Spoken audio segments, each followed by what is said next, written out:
নিরপেক্ষ সরকার গঠন কিংবা অন্তর্বর্তীকালীন সরকার গঠন নিয়ে যেভাবে একমত ছিলাম, এক জায়গায় ছিলাম, অন্তর্বর্তীকালীন সরকারের মাধ্যমে রাষ্ট্র সংস্কার এবং আগামীর বাংলাদেশের রূপরেখা তৈরিতে যেভাবে এক জায়গায় ছিলাম, এক মতে ছিলাম, আজকে কিন্তু সেই মত কিছুটা বিভক্তি লক্ষ্য করা যাচ্ছে।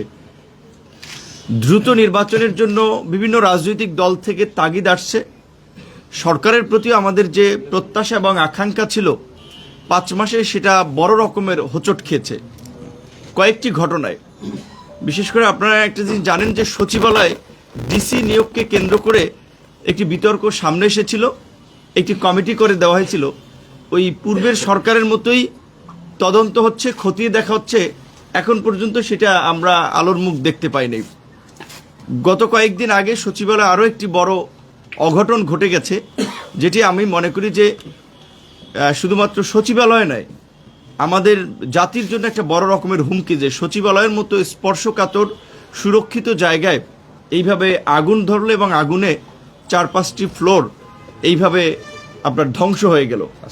তো এই বাস্তবতায় আমরা মনে করি যে আমাদের মধ্যে জাতীয় ঐক্য সংহতির বিকল্প নয় আগামীর রাষ্ট্র পুনর্গঠনে।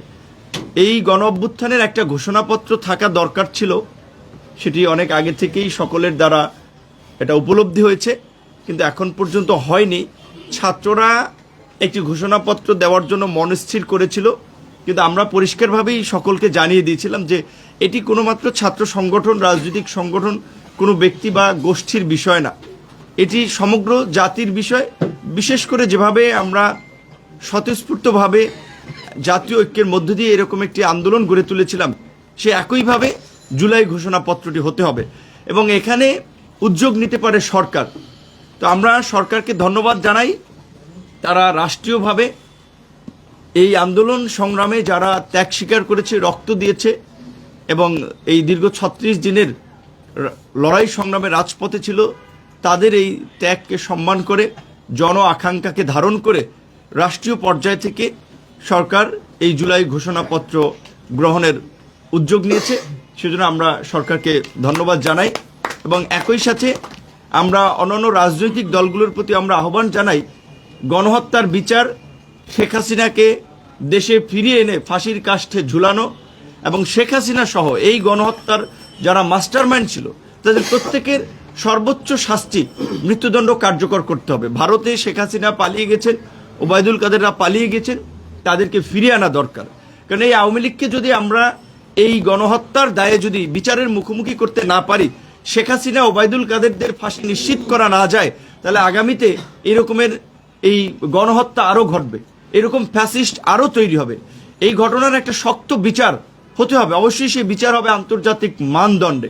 সেক্ষেত্রে সরকারকে আমাদের সহযোগিতা করতে হবে এবং নির্বাচন অবশ্যই আমাদের একটা ফাইনাল ডেস্টিনেশন, আমাদের সর্বশেষ গন্তব্য। রাষ্ট্র সংস্কার এবং আলাপ আলোচনার পরে দেশে অবাধ, সুষ্ঠু, নিরপেক্ষ নির্বাচনের মাধ্যমে একটা ক্ষমতার পালাবদল ঘটবে।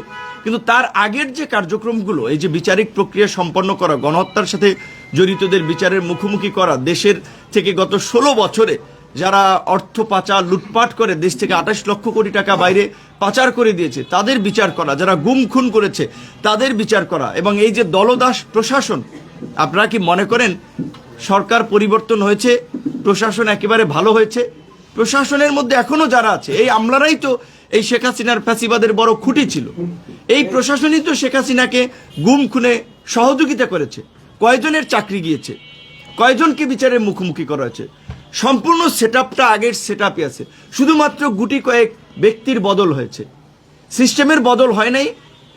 এবং এখনো বড় বড় অপরাধীরা, ক্রিমিনালরা, গুম খুন লুটপাটের সাথে জড়িতরা প্রশাসনে আছে, ব্যবসায়ী কমিউনিটি আছে, সমস্ত জায়গা আছে। কাজে এদেরকে চিহ্নিত করে যদি বিচারের মুখোমুখি না করা হয়, তাহলে শুধুমাত্র একটা নির্বাচন হলে এই পরিস্থিতির উত্তরণ ঘটবে না। তো এই দেশ জাতির প্রয়োজনীয়তা উপলব্ধি করেই আমাদের জায়গা থেকে আমরা রাজনৈতিক দলসমূহ, বিভিন্ন সংগঠন এবং ছাত্র নাগরিকদের মধ্যে একটা জাতীয় ঐক্য এবং সংহতি প্রতিষ্ঠার জন্য আমাদের প্রচেষ্টা আমরা চালিয়ে যাচ্ছি। তার অংশ হিসেবে আপনারা জানেন যে গণ অধিকার পরিষদের এই নিবন্ধনের পরেও গণ অধিকার পরিষদ নামে আরও আমাদের কিছু সহকর্মীরা একটি অংশে বিভক্ত হয়ে কার্যক্রম চালিয়েছে। সেক্ষেত্রে আমরা আলাপ আলোচনার মধ্যে দিয়ে দেশ এবং জাতির স্বার্থে নিজেদের ক্ষুদ্র চিন্তা ভাবনা কিংবা নিজেদের মতকে এক পাশে রেখে আমরা আজকে থেকে একীভূত হয়ে কাজ করার সিদ্ধান্ত নিয়েছি। এবং আপনারা দেখেছেন যে বিশেষ করে যেই কোটা সংস্কার আন্দোলনকে কেন্দ্র করে আজকের এই গণ অভ্যুত্থান এবং আজকে যে জাতির মুক্তির পথ রচিত হয়েছে,